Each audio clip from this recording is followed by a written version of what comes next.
कल्पना गर्नुस्, बिहान छिमेकीको घरभित्र छिर्दा एउटै परिवारका 11 जना एकैचोटि पंखामा झुन्डिएको देख्नुभयो भने तपाई के गर्नुहुन्थ्यो? सुन्दा डर लाग्ला, तर म जुन कथा भन्न जाँदैछु त्यो इन्डियामा घटेको एक डरलाग्दो सत्य घटना हो। मिति सन् 2018 जुलाई 1, न्यू दिल्ली। बिहानको समय छिमेकीहरूले एउटा घरको ढोका खुला देखे, तर भित्र कुनै आवाज थिएन। जब छिमेकी भित्र पसेर हेरे, शहर मात्र होइन सारा देश नै सन्नाटामा डुब्यो। घरभित्र 11 जना एकै परिवार मृत अवस्थामा थिए। 10 जनाको शव छतबाट झुन्डिएको, आँखा बाघिएको, मुखमा कपडा र 11औं व्यक्ति थिइन् 70 वर्षकी बुढी आमा जो अलग कोठामा भुइँमा लडिरहेकी थिइन्। सबै एकै रात एकै समयमा, तर कोठामा मरेका भए पनि कतै पनि हत्याको चिन्ह थिएन। टेबलमा बेलुकाको खाना जस्ताको तस्तै भित्तामा हातले लेखिएको एउटा डायरी थियो। त्यही डायरीबाट जिउनै सिरिङ्ग हुने सत्य खुल्न थाल्यो।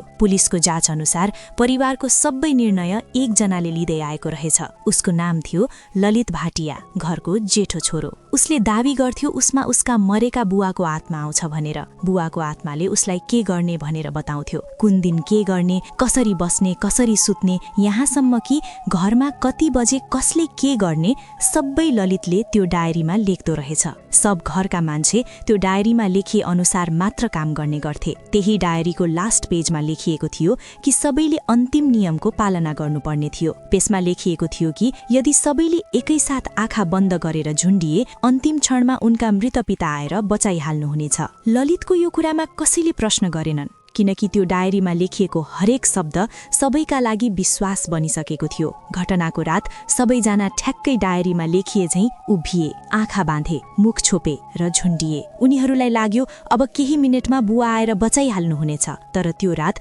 उनीहरूलाई बचाउन कोही आएन र सबै परिवार एकैसाथ मरे। ललितको सपनामा आउने त्यो आखिर के थियो? के त्यो सच्ची नै उसका बुवा थिए, या कुनै अज्ञात आत्मा जसले सारा परिवारलाई बुवा हुँ भनेर सुरुमा विश्वास दिलायो र अन्त्यमा सबैको एकैसाथ हत्या गर्यो? यो प्रश्नको उत्तर आजसम्म पनि कसैले पाउन सकेको छैन। आज पनि दिल्लीको बुरारीको त्यो घर खाली छ र स्थानीयहरू भन्छन् राति त्यहाँ एकैसाथ धेरैजना चिच्याको आवाज आउँछ। यस्तै डरलाग्दो र रोचक नेपाली कथाहरू सुन्नका लागि नेपाली अध्यारो कथा पेजलाई फलो गर्न नबिर्सनुहोस्।